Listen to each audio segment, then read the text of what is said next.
There is a heavy kind of guilt that comes with distancing yourself from family. It is a feeling society often misunderstands, wrapped in phrases like blood is thicker than water. But what if walking away is not about giving up on them? What if it is about finally choosing to find your own peace?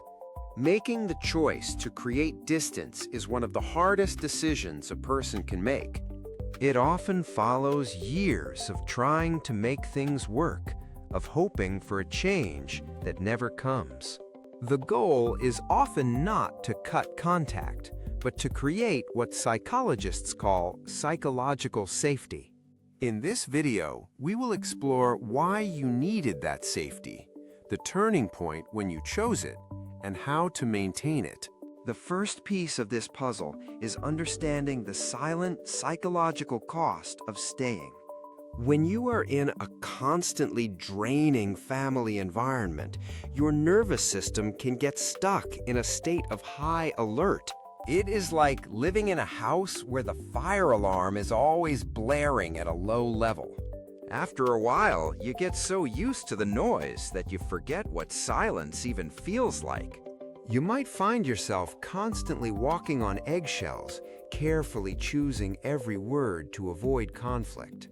This constant management of others' emotions can lead to something called identity erosion. You slowly lose your sense of self because you have spent all your energy just trying to survive the dynamic. Your own needs, dreams, and even your own voice start to fade into the background.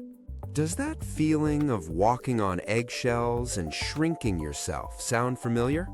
For many, there comes a turning point, a moment of quiet, painful clarity.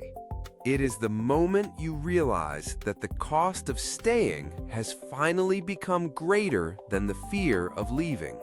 Psychologists might describe this as an act of profound self-preservation.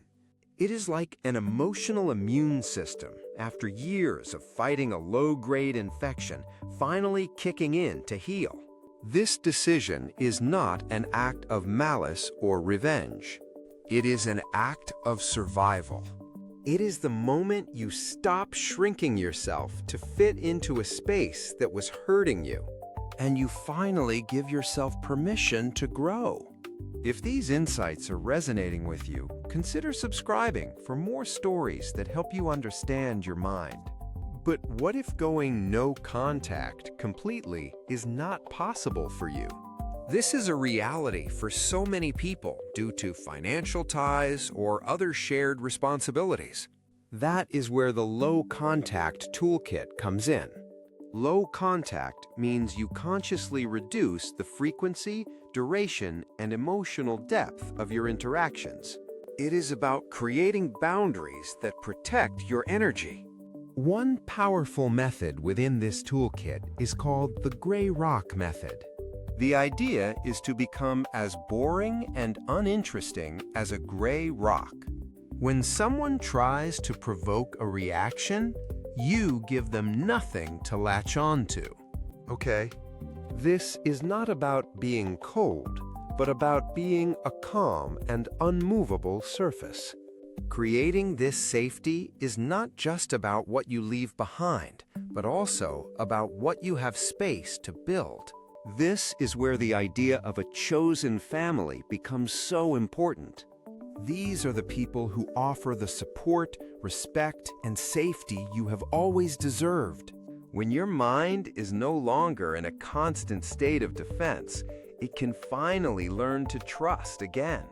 Healing gives you the energy to nurture relationships that nurture you back. So remember the silent cost of staying, the courage it took to choose a different path, and the power you have to build a new life. Choosing your peace is not a failure of family, but a triumph of your self-worth. You are not broken for needing safety. You are wise for seeking it. Sometimes the most loving thing you can do is give yourself the peace you were never given. For more stories about navigating your inner world, Subscribe to Brainwave Stories. If you feel comfortable, share one small step you have taken to choose your own peace. Your story might be the light someone else needs to see today.